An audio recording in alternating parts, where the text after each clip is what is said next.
Vote প্রচার করছেন, মানুষের কেমন সাড়া পাচ্ছে? 3 ঘন্টা আগে ঘুরলাম, 3 ঘন্টা ধরে। ফার্স্টে তোমার হচ্ছে অমিরমোড়া, ভগবতীপুর, নবাবপুর। মানুষের অভূতপূর্ব সাড়া। মানুষ একদম অপেক্ষা করে আছে ইসেমের জন্য। তৃণমূল কংগ্রেসের প্রার্থী মমতা বন্দ্যোপাধ্যায়ের প্রার্থী জেতানোর জন্য মানুষ অপেক্ষা করে আছে। নরেন্দ্র মোদীর যোগ্য জবাব দেবে মানুষ। আর মানুষ এসব পছন্দ করছে না।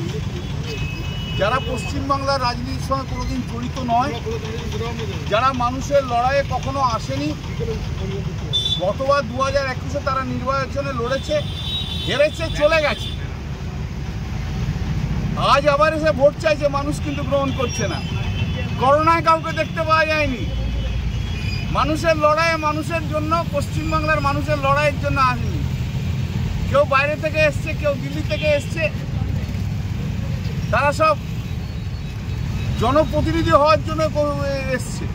কেউ তারাই আবার দুবার নির্বাচনে হেরে গেছে। কেউ বালিতে হেরেছে, কেউ শ্রীরামপুরে হেরেছে। উপরে ফেলে দেবে বিজেপিকে আর সিপিএমকে, বলে দিলাম।